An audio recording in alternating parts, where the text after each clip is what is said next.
wild bear's desperate act. Can he keep his promise? Welcome to our channel, where Adirondack tales explode like wildfire. Picture a lone cabin, pine air biting as a heart-pounding saga ignites. Today, we're thrusting you into a jaw-dropping wilderness clash. Ethan Walsh, 35 ex-reporter, flings open his 900-square-foot cabin door at dawn, craving a $3 coffee. Then, bam! 10 feet away, a 350-pound bear mom looms on his $200 porch, her eyes dripping tears, clutching a dying 6-pound cub, blood oozing from its ear. She drops it 3 feet from Ethan's boots and stares, pleading, her 350-pound frame a ticking bomb. One swipe could crush him, yet she's begging for a miracle. Ethan's gut screams, "Grab the $150 shotgun!" But those eyes, raw, human, stop him cold. Will he risk his life for a cub he can't save? With a $15 flannel and $4 honey, Ethan dives into a desperate fight, dripping life into the cub's fading breath. The bear mom watches 80 feet away as Sarah and Clara race 12 miles with $40 meds. Cooper, the cub, claws back, but rangers are coming to rip him away. Can Ethan keep his vow? Drop a comment. Where are you watching from? A city high-rise or a forest ridge? Smash that like subscribe, ring the bell, tomorrow's tale's another stunner. Share your take, join our pack, and let's unravel this Adirondack thriller. Jump in now! The Adirondack dawn broke crisp, like a cold beer cracked open at a campfire. Ethan Walsh, 35, swung open the creaky door of his 900-square-foot log cabin, nestled deep in New York's wild mountains. The air hit him, sharp with pine and morning dew, a $3 jolt better than any Starbucks. In a faded $15 flannel shirt, Wrangler jeans, and scuffed boots, the ex-reporter turned writer yawned, dreaming of a strong coffee to kickstart another day in his off-grid hideout. The forest hummed, 50 feet of towering spruces whispering secrets, and Ethan stretched, savoring the quiet. Then, his heart stopped dead. 10 feet away, on his weathered porch, loomed a black bear, a 350-pound giant that swallowed the morning light. Ethan froze, his breath catching like a fish on a line. The bear didn't move, didn't growl, just stood there, a mountain of muscle under matted, damp fur, like it had wrestled a storm and won. Its presence filled the 20-foot clearing, the air thick, heavy, like a bar before a brawl. Ethan's eyes locked on the beast, expecting claws, teeth, chaos. But what he saw wasn't rage. It was something else. Something that made his gut twist harder than any deadline he'd faced in a newsroom. The bear's eyes, black as Adirondack midnight, glistened, wet, almost human. Tears, real tears, trickled down its muzzle, carving trails through dust and grime, like a faucet left dripping. Ethan blinked, his journalist's brain scrambling. Bears don't cry. Do they? Yet there they were, those eyes, raw, pleading, cutting through him like a country song about loss. In its jaws, gentle as a mother's touch, hung a limp cub, barely 6 pounds, its tiny limbs dangling, head lolled to one side, lifeless as a kid's forgotten teddy bear. Blood crusted one ear, and Ethan's chest tightened. This wasn't just a bear. It was a mom, cradling her dying baby, standing on his $200 porch like it was her last hope. Every instinct screamed, "Slam the door, grab the $150 shotgun from the kitchen wall." He'd heard the ranger stories, bears mauling hikers, tearing through campsites 5 miles down the trail. One swipe could crack his skull like a walnut, but Ethan didn't move. Something in the bear's stillness, in the way she held that cub, stopped him cold. This wasn't a predator. This was despair, dressed in 350 pounds of fur, staring him down in the 30-degree chill. His pulse hammered, a jackhammer in his ribs, but fear gave way to awe, like standing in a cathedral carved by nature itself. The forest held its breath, the spruces silent, the dawn's pink glow fading into gray. Ethan's boots scuffed the porch, a half step back, his eyes never leaving the bear. She didn't flinch, didn't charge, just watched, her tear-streaked face a map of grief. The cub's tiny chest didn't rise, its fur matted with mud and blood. Ethan's throat burned, his mind racing. What the hell's she doing here? Why me? He'd left the city for solitude, for words, not this. Yet here he was, 10 feet from a mother's plea, in a 900-square-foot cabin that suddenly felt too small for the weight of this moment. The bear shifted, a low huff escaping her jaws. Not a growl, but a sigh, heavy as a pickup truck's rumble.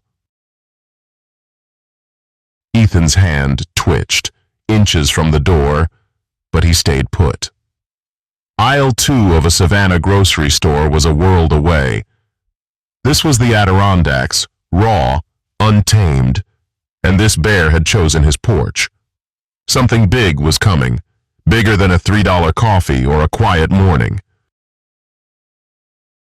The mountains were watching, and Ethan Walsh was about to step into the wildest story of his life. The Adirondack morning hung still, a 30-degree chill gripping Ethan Walsh's 900-square-foot cabin. His porch, now a stage, held a 350-pound black bear, her tear-streaked eyes burning into him, 10 feet away. Ethan, 35, stood rooted, his $15 flannel shirt damp with sweat, heart slamming like a bass drum at a tailgate. The bear mother's cub, a 6-pound limp bundle, dangled in her jaws, blood crusted on its ear, lifeless as a $5 thrift store toy. Those eyes, raw, human, pleading, weren't a threat. They were a cry for help, and Ethan's gut churned, caught in a story bigger than his quiet mountain life. Every nerve screamed, "Grab the $150 shotgun, bolt the door!" Rangers' warnings, bears ripping through campsites 5 miles down the trail, flashed like neon. One swipe could end him, his 200-pound frame no match for her claws. But Ethan didn't budge. The bear's grief, heavy as a pickup truck's roar, pinned him. She wasn't here to kill. She was a mom, broken, standing on his $200 porch like it was her last stand. Then she moved, slow, deliberate, like a preacher laying down a Bible. Her jaws opened, and with a gentleness that stole Ethan's breath, she placed the cub on the weathered boards, 3 feet from his boots. The bear stepped back 15 feet and sat, her massive frame sinking onto her haunches. Those eyes, wet, unblinking, locked on Ethan, not with menace, but expectation, like a fan waiting for a game-winning pitch. The cub didn't stir, its ribs stark under matted fur, one ear caked with $1 worth of dried blood. Ethan's pulse roared, but fear melted into something else. Duty, raw, undeniable.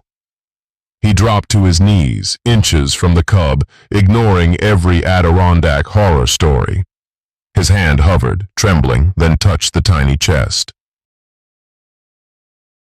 A faint twitch, a whisper of breath, like a match flaring in a storm.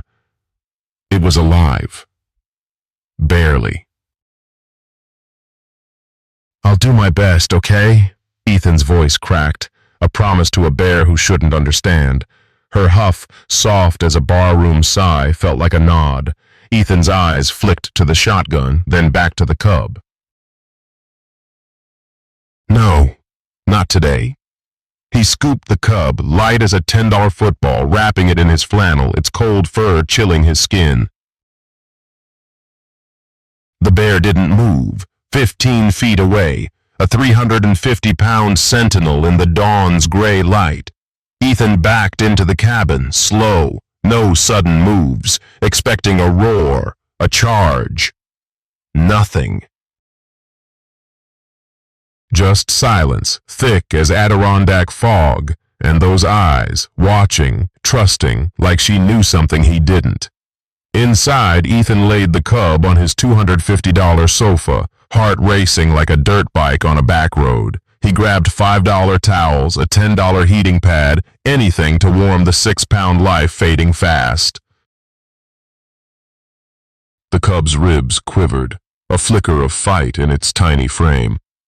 Ethan's hands shook, his journalist's logic useless against this wild plea. He glanced out the window. 50 feet away, the bear sat, unmoving, her fur glinting in the rising sun. She wasn't leaving, not without her baby. Ethan's throat burned, a mix of fear and awe. This wasn't his world. Newsrooms, deadlines, $3 coffees. This was the Adirondacks, raw, unforgiving, and he was in deep. The spruces loomed 50 feet tall, witnesses to a moment no ranger manual could explain. Ethan knelt by the cub, its breath a fragile thread, his cabin now a battlefield for a life he didn't choose. The bear mother's gaze, piercing through the window, held him accountable. Aisle 2 in Savannah was a lifetime away. This was survival, love, and a $1 chance at a miracle. Ethan exhaled, steadying his hands. The fight was on, and the mountains were watching, waiting for the next move in a story no one would believe.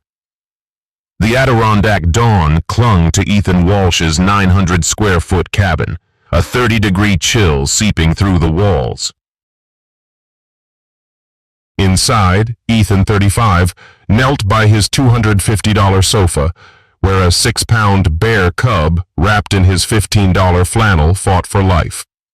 Its tiny chest twitched, a faint pulse under blood-crusted fur, while outside, 40 feet away, the 350-pound bear mother sat, her tear-streaked eyes fixed on the cabin like a sentinel at a backwoods vigil.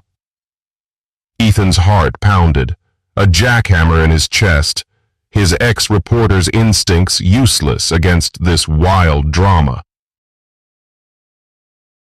The cub's ear, caked with $1 worth of dried blood, screamed trouble, and Ethan was in over his head, 5 miles from any help. He grabbed his $30 phone, hands shaking like leaves in a storm, and dialed Sarah Mitchell, a vet 12 miles down the mountain. "Sarah, it's Ethan. I got a bear cub, half dead, on my couch. Its mom's outside, dropped it on my $200 porch. It's bad. Blood, weak, maybe bitten." Silence crackled. Then Sarah's voice, skeptical as a diner waitress. "You drunk, Walsh?" "Hell no, I'm dead serious," Ethan snapped, glancing at the cub's ribs, barely rising. "It's dying, Sarah. Help me." Sarah exhaled, all business now. Keep it warm. Towels, $10 heating pad. Mix $4 honey with water. Drip it in its mouth. No solids. I'm calling Clara, wildlife rehabber. Hang tight. Ethan sprang into action, adrenaline pumping like a dirt bike on a ridge. He piled $5 towels over the cub, cranked the heating pad, and raided his pantry for honey, mixing a $1 solution in a chipped mug. The cub's lips, cold as Adirondack frost, parted slightly as he dripped the liquid, praying for a twitch. Nothing. His eyes flicked to the window. 50 feet out, the bear mother hadn't budged, a 350-pound statue under towering spruces. Ethan's throat burned, fear mixing with awe. This wasn't a newsroom deadline. This was life, raw, dangling by a thread in his 250-square-foot living room. He grabbed $2 peroxide, dabbing the cub's infected ear, wincing at the red, swollen bite mark. Likely a male bear's work, Sarah later guessed. The cub flinched, a spark of fight, and Ethan's heart leaped like a trout in a stream. "Stay with me, little guy," he whispered, voice cracking like kindling. The phone buzzed. Sarah again. "Clara's coming. Keep dripping honey, check for open wounds. We'll be there in 2 hours." Ethan nodded, though she couldn't see, his hand steadying as he fed the cub another drop. Its tongue flicked, weak but real, a $1 miracle in the making.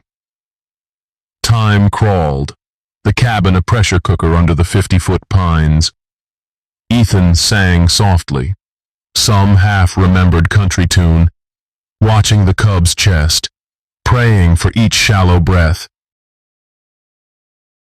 Outside, the bear mother shifted, a low huff echoing, not a growl, but a plea, like a mom at a hospital door. Ethan's $150 shotgun sat useless in the kitchen. This wasn't about defense. It was about trust, wild and fragile, forged in a moment no Adirondack ranger could have scripted. He cleaned the bite again, peroxide hissing, the cub stirring faintly. Hope flickered, dim as a campfire ember. 3 hours later, tires crunched gravel. Sarah and Clara burst in, $40 antibiotics and bandages in hand. "Damn, Ethan, you weren't kidding," Sarah gasped, eyeing the cub. Clara, all business, confirmed the bite. Male bear, territorial. "Lucky it's alive," she said, injecting meds. The bear mother, now 80 feet off, watched, her gaze piercing the dusk. Ethan's chest eased, but the fight wasn't over. The cub, barely 6 pounds, was his charge, and the Adirondacks, vast and untamed, held its breath, waiting to see if this mountain man could pull off a $1 miracle. The Adirondack dusk settled over Ethan Walsh's 900-square-foot cabin, a 40-degree chill creeping through the pines.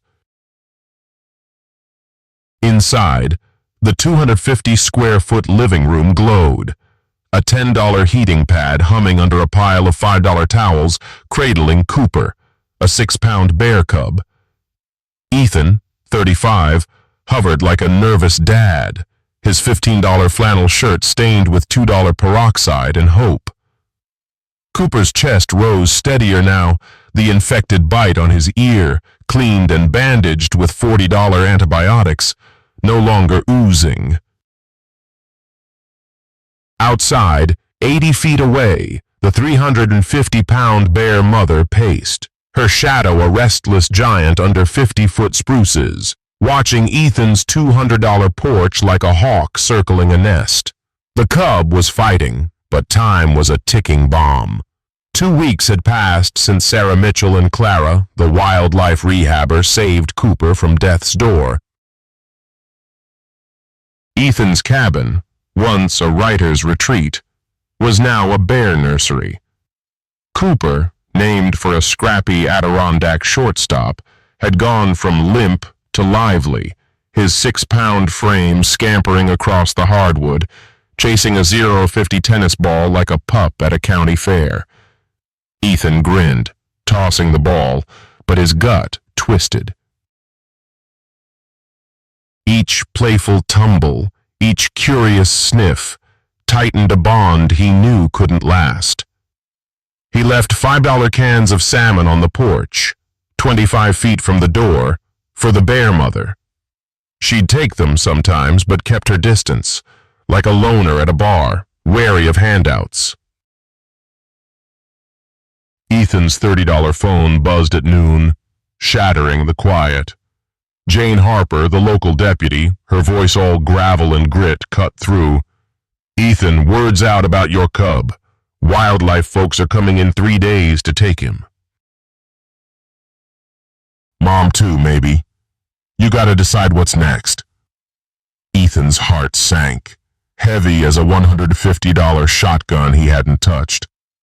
Cooper, now wrestling a $10 blanket, wasn't his, not really. The cub belonged to the wild, to the 350-pound mom who'd trusted him, to the Adirondack's untamed heart. But letting go? That felt like losing a piece of his soul, like trading a winning season for an empty bleacher. He sat by Cooper, the cub's warm fur brushing his hand, and memories flooded, dripping $4 honey into a dying mouth, singing country tunes under a 30-degree dawn. Clara's warning, "He's wild, Ethan. Don't make him a pet." The cabin's walls, lined with $20 books, seemed to close in. Ethan had fled newsrooms for solitude, not this, a 6-pound life tying him to something bigger. Outside, the bear mother circled, 50 feet off, her huff a low rumble like a pickup truck idling. She wasn't just waiting, she was counting on him, and Ethan felt the weight, heavier than a 5-mile hike through snow. Cooper pawed the tennis ball, eyes bright, the bite mark now a faint scar. Ethan's chest ached, a dull throb like a bruise from a bar fight. 3 days. He could keep Cooper, hide him in the 900-square-foot cabin, defy the rangers. But that wasn't love. Love was the wild, the spruces, the mother's fierce gaze. He tossed the ball, Cooper scrambling, and Ethan's voice cracked, low, like a campfire's last pop. "You're gonna make it, buddy, but not here." The cub tilted its head, clueless, a $1 spark of life Ethan had nursed. The Adirondacks loomed, vast, unforgiving, their 50-foot pines whispering truths no city could teach. Ethan glanced out, the bear mother now 60 feet away, her silhouette a promise and a plea. The clock was ticking, 3 days until the wildlife team rolled in. Cooper's recovery was a miracle, but the real test was coming. Letting go. The cabin, once Ethan's escape, was now a crossroads, and the wild was calling, loud as a stadium roar. Ethan exhaled, steeling himself. This wasn't just a cub's story. It was his, and the mountains were watching, ready for the next play. The Adirondack twilight draped Ethan Walsh's 900-square-foot cabin, a 35-degree chill whispering through 50-foot pines.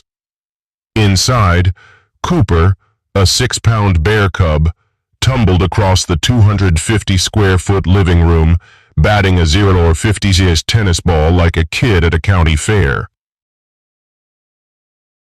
Ethan, 35, watched, his $15 flannel shirt wrinkled, heart heavy as a $150 shotgun he'd never fired. 2 weeks of nursing Cooper, $4 honey drips, $40 antibiotics, had forged a bond tighter than an Adirondack knot. But Jane Harper's warning echoed. Wildlife rangers were coming in 3 days to take Cooper, 5 miles from Ethan's $200 porch. The 350-pound bear mother, pacing 60 feet away, wasn't waiting for bureaucrats. Neither was Ethan. He couldn't keep Cooper, not in a cabin meant for solitude, not when the cub's soul belonged to the wild. Ethan's chest ached, like a bruise from a bar brawl, but love wasn't a cage. It was a release, raw and gut-wrenching, like a ninth-inning sacrifice fly. Dawn broke, crisp, and Ethan loaded a $10 crate with blankets, Cooper's tennis ball, and $5 jerky. His old pickup rumbled 6 miles into the forest to a clearing ringed by spruces, where the air smelled of pine and freedom. Ethan's boots crunched gravel, his pulse racing like a dirt bike on a ridge. This was it, the moment to let go. He opened the crate, Cooper blinking at the sunlight, 6 pounds of spunk sniffing the breeze. "This is home, buddy," Ethan said, voice cracking like kindling. The cub stepped out hesitant, glancing back, his scar-faded ear twitching. Then, a snap. 60 feet away, the bear mother emerged, her 350-pound frame a shadow in the dawn. Her eyes, once tear-streaked, now gleamed, fierce, expectant, like a mom at a bus stop. Cooper froze, caught between worlds, his tiny paws rooted 10 feet from Ethan. The forest held its breath, the spruces silent witnesses to a $1 miracle about to unfold. Cooper wobbled forward, then spun, charging Ethan, his muzzle burying into Ethan's $15 flannel, a $0 hug that tore Ethan's heart like a sad country song. "Go on, champ," Ethan whispered, kneeling, tears stinging like wood smoke. He nudged Cooper, who looked back, eyes wide, then bounded toward his mother, 50 feet shrinking to nothing.